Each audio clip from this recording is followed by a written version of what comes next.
Il y a des jours où je me sens complètement à côté de la plaque. Comme si j'étais éveillé depuis trop longtemps. Trop de bruit, trop d'écran. Je ne me sens pas fatigué, mais c'est juste que je sens qu'il me manque quelque chose. Peut-être que ce dont j'ai besoin, ce n'est pas de repos. Peut-être que c'est une nouvelle aventure. Et oui, il est temps d'y aller.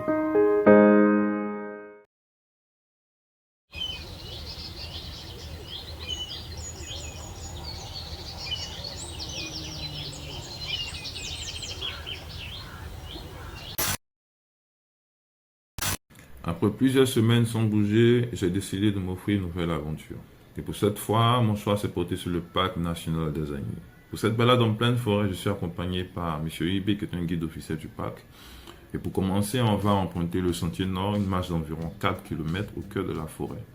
Le sentier botanique, plus exigeant, destiné aux plus motivés, sera probablement pour une prochaine fois. Revenons d'un palier, c'était la décision la plus sage possible. Allez, je vous embarque avec moi pour cette balade en pleine forêt.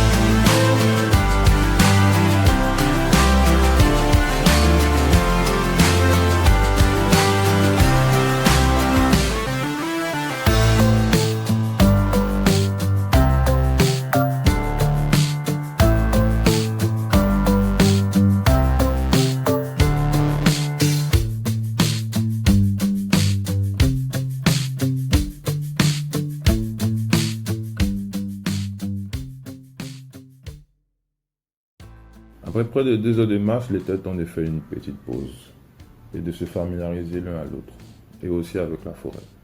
Le parc national d'Azagny se trouve près du Grand Laou, entre lagunes, marécages et forêts tropicales. Créé dans les années 80, il est aujourd'hui géré par l'Office ivoirien des parcs et réserves. Depuis quelques années, c'est aussi le domaine béni qui participe à la valorisation de ce parc et à l'accueil des visiteurs. Et pour découvrir cette forêt, difficile de rêver meilleur guide que M. Ibe. Il fait partie de ceux qui ont contribué à rendre ces sentiers accessibles. Cette forêt, c'est presque chez lui. Il la connaît vraiment du fond de sa poche. Il la connaît du bout des doigts. C'est son bébé, en quelque sorte.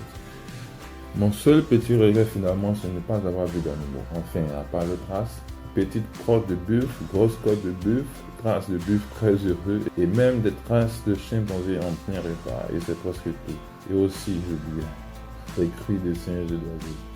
Mais bon, on leur a fait tellement de mal que les animaux préfèrent nous éviter. Même s'il reste discret, on sent bien qu'on n'est pas celui-ci. La forêt est vivante. Chaque bruit, chaque mouvement d'une feuille nous le rappelle.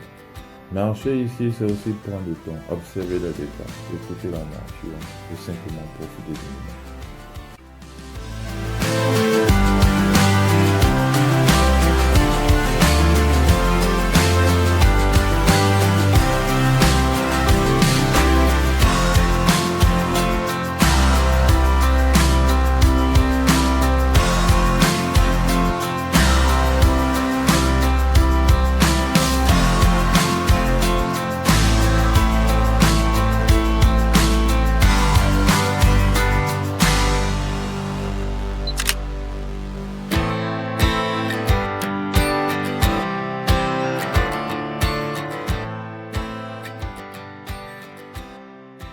Après cette bonne marche dans la forêt, il était temps de ralentir un peu le rythme. Une petite pause bien méritée pour reprendre la force. Manger un morceau, se poser un instant et profiter simplement du calme. Après la forêt, on va maintenant découvrir une autre facette du parc d'Azagny, la lagune. Et pour ça, il est temps de reprendre la route.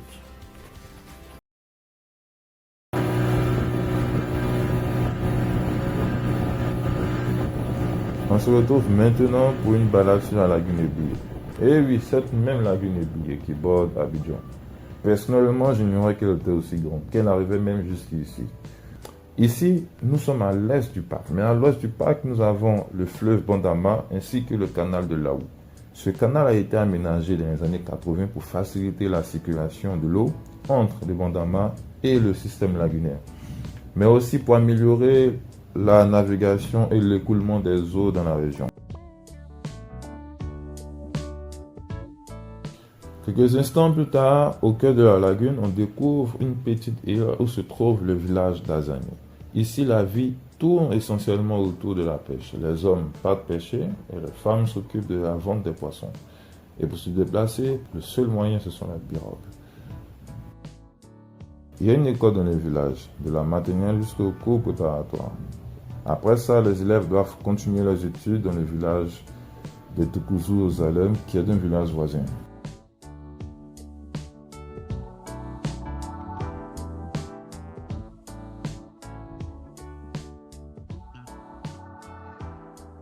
Sur notre chemin de retour, nous sommes tombés sur un moment intéressant, la sortie des pêcheurs.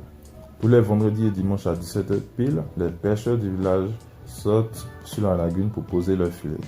Chaque famille possède sa propre zone de pêche. Ils installent leur filet à 17h, puis reviennent très tôt le lendemain matin pour récupérer leur pêche. Parfois la récolte est bonne, parfois un peu moins.